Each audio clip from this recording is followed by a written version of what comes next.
going to do our thing and entertain the fans. Hey guys, my name is James Walsh, and you are listening to the Wrestling Epicenter here on YouTube. I want to thank you for finding us. Please do me a favor and click that subscribe button and the notifications bell.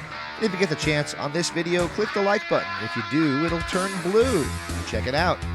Also, check out WrestlingEpicenter.com for all this great content available in MP3 format, our online store that'll keep us going free and clear, daily news updates, as well as all the information from the history of professional wrestling you could possibly ever want.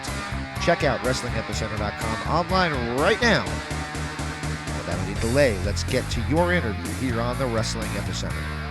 We are back here on the interactive interview right here on Blog Talk Radio and WrestlingEpicenter.com. Joining us right now on the line is a first-time guest here at the interactive interview, and actually somebody I'm very happy to have on the show, and he's going to be appearing at Francine's event, the Legends of the Arena, coming up on June the 27th at the legendary ECW Arena.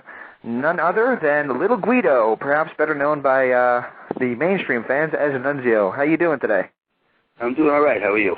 Doing great, doing great. It's great to have you on. Like I said, we've been trying to have you on for a while, so, we're going to have a quick one here, and maybe down the line we can schedule something longer, but basically, how are you looking forward to appearing back at the ECW Arena where it all began? Well, it should be fun. You know, I've had memories there since 1996. A lot of things started for me there. And I've been there multiple times after that, especially when WWE rolled back around with brought back the ECW. One of our first house shows was there, and it was actually in June. It was like June 13th or 14th, actually. I remember it was right in the middle of summer. Yeah. And, we had a good time, and I'm looking forward to it. I'm looking forward to actually wrestling, I think, Blue Meanie and Nova. I believe you guys, it's the FBI versus the BWO. Yeah, so that should be fun. We haven't done that in a while, so... Yeah, I'm looking forward to it. It's all for a good cause, and so far I hear it's going very well. So, you got to come check it out. Absolutely, and it goes for a great cause, too, because a lot of the proceeds are going to be donated to the American Cancer Society. So not only are you getting to really go to the ultimate ECW reunion fan fest and wrestling event, but you're also doing something really cool for people as well. Yeah, absolutely.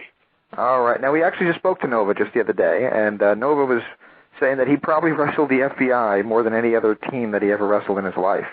You guys had some really awesome matches in the past, and you're looking forward to rekindling the old magic that you guys had together?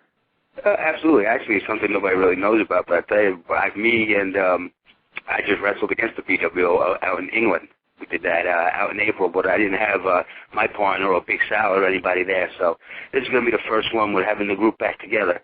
So, definitely looking forward to it. Like he said, and I can tell you, too, we wrestle basically around the world 3 nights a week, 4 nights a week in the ECW, and, all house shows and TVs and stuff. So, it's going to be an entertaining night. We're going to do our thing and entertain the fans.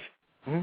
Now, Nova editorialized that he feels that what made ECW as special as it was, and this is something that I think we're going to have to discuss as we're leading into the event, because this is really trying to get the folks out there, is that the ECW fans really made ECW because the fans were like no other fan there's ever been in wrestling. They were just so rabid. And do you think that we'll see that fan base turn out? Yeah, I think you'll definitely see it turn out. You're right. Like that's what made ECW was that there was the fan anticipation, interaction with us. I mean, they always want to be involved, and you really didn't hear that too often. And I think that helped make ECW, especially with the chants and the ECW chant.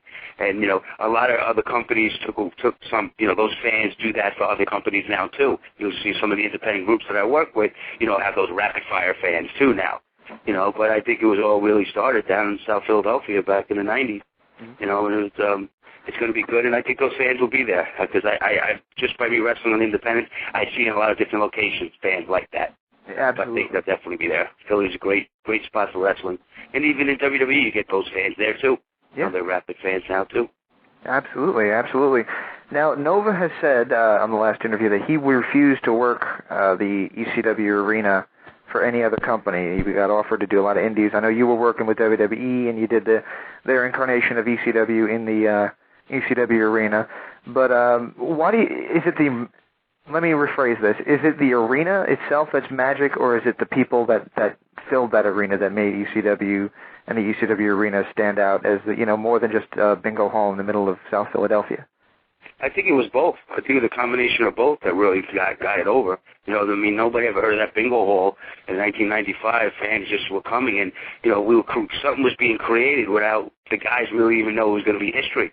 Like when I started there in 1995, I really never knew that this, you know, I was going to be part of history in the wrestling world. That arena and that ECW and stuff like that. So I think it's a mixture of both. I think it's not just the building; it's the building and it's the fans. Mm-hmm. You know, but I know the building has changed a lot. It's went through a lot of, you know, reconstruction and stuff like that. So I don't even know if the buildings, from what I heard, don't really even look the same inside. I don't know. Just a feeling of being there again. I think it's going to be interesting. Like I said, I think it has to do with everything. It has to do with the fans, and it has to do with the arena, and together it makes magic. It also had a bunch of young, hungry guys that wanted to make it too. Right. You know, everybody was out there giving 100%, whether you're in the first match or last match. Everybody was trying to outdo each other and stuff like that. So that had a lot to do with it too. Do you think it's fair? And I'll get to your school in just a second based on this question, but do you think it's fair that a lot of the old-timers kind of typecast ECW and ECW workers as, oh, well, they're all hardcore, they're all just tables, they're all just chairs? I don't think a lot of these guys actually watch the product. Yeah, no, I don't know. I didn't even know that that's what they say, but I just think it was just a different, like when that was coming up, it was just a different style. And if you watched the TV, you did see a lot of tables. If you didn't come to the shows, you might not see any wrestling. Because on the TV, there was a lot. You did see the New Jack and a lot of violence and broken tables. Then you did see a little bit of wrestling. But if you come to the house shows, you know, for 3 hours, you know, most of the matches were wrestling matches filled in with the couple. You know, they didn't have New Jack and all those guys do all the crazy stuff that was in balls and all that. So that was all part of it too. But I just think it was just a different generation. You know, wrestling's changed over the years, and it always will change in the way it is today. And 20 years from now, it's good. Something else is going to be going along. You know. Yeah. So you know, you got to just you know, give it a chance. Absolutely. Now, you were always more of the worker of the guys. You weren't more of the, you know, let's do a barbed wire match, let's do a Stairway to Hell match, or things like that. You were always a good worker, a very good tag wrestler, independent, one singles wrestler, I should say, not independent. That now, a lot of people are surprised to hear that you're doing a school, and I believe you say your school is in Hasbrook Heights? Yeah, I'm actually having it tonight. We do it. It's up in Hasbrook Heights, New Jersey. It's open 5 days a week. I'm up there Mondays, Wednesdays, and Thursdays. And, yeah, it just gives me, you know, since I left WWE, it freed me up some time during the week. And it ain't my own school. It was there already, and I got involved in it. And I kind of took over the head trainer and stuff, and I worked something out with the guy. And it's working pretty good. We're getting a few.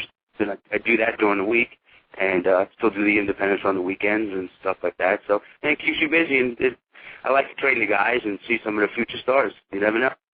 Absolutely, absolutely.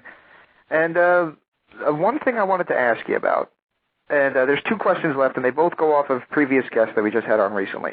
And then we'll let you off the line, and I'm sure you're looking forward to the 27th. But Nova mentioned that he feels that maybe he doesn't have anything to prove, and he thinks maybe you feel like you have something left to prove in the business. Do you feel that you still have anything left to prove, or you think people know that you are, you know, the good worker that you are? Anything to prove? I don't think I have anything to prove. I believe I had a pretty good career. I had a lot of fun, and I've done a lot of things that I never would have done if it wasn't for the wrestling business. Like you said, I'm more, you know, you're already labeled, the fans already accept you. Do I have anything to prove? No. Do I want to be done with, you know, when the time is up and you're done with wrestling, I'm done. I'm just going to be done with it. I don't have nothing to prove, and I'm not going to I'm not the type of guy to have a retirement match or make a big deal about it. When it's time for me to go, I'm just going to go. I'm just not ready yet. I'm still young. I feel like I still can go. And there's a couple other places out there I still want to work and maybe go back to Japan. And, you know, I know I can do a few more years. The school's good for me, too. It keeps me going. It keeps me up there and keeps me in shape. So I don't feel I have anything to prove, but I'm just not ready to leave just yet. And the other thing that I wanted to mention, especially for an ECW guy, this kind of line kind of took me by surprise. We interviewed Paul London a few months back, and we were discussing his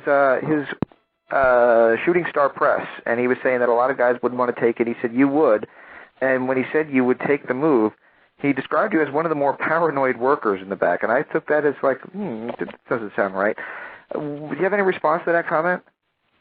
I don't know what he's talking about paranoid. I mean, I take his move. I mean, the move's actually, you know, if you look at it, it's dangerous, and he's always, you know, you never know if a guy is off a little bit, So, and I don't think it was just me. I think anybody back there knowing that you're going to take it. But to his credit, I don't think he's never you know, he never hurt me with it, never killed me, never saw him kill anybody else. But no, it was just always a concern to make sure you hit that correctly.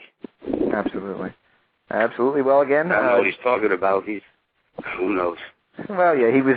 To be fair, and I'll be honest with you, he was a little bit strange during the interview a couple of times. So I kind of just took it with a grain of salt. I think most people did. That's what they don't know what he's talking about. Absolutely. Well, I'll tell you what, I'll let you off the line in just a sec, but one last plug. We got June the 27th, the original ECW Arena. Check it out at thearena.biz and Legends of the Arena on MySpace, and people can pick up tickets there. Any last words you'd like to say as we head into June the 27th? No, just hopefully all the fans that enjoyed ECW through the years come out one more time to see what's going on, and, you know, I think it's going to be a fun night. Like I said, it goes towards a good cause, so the money's going towards a good place. So it's not just going in, you know, everybody's pockets or something like that. I mean, everybody worked out good deals, and everybody's trying to do the right thing. So fans have to do that part and have to show up and enjoy themselves. Absolutely, absolutely. Well, thanks again for joining us. This has been Little Guido, and I actually got corrected by Francine a few months ago because you were doing that Staten Island signing, and she was promoting it for us, and I called you Nunzio, and she shouted over me, Little Guido. So I'll make sure and call you Little Guido here on the Interactive Interview, and thanks so much for joining us. All right, thanks, bud.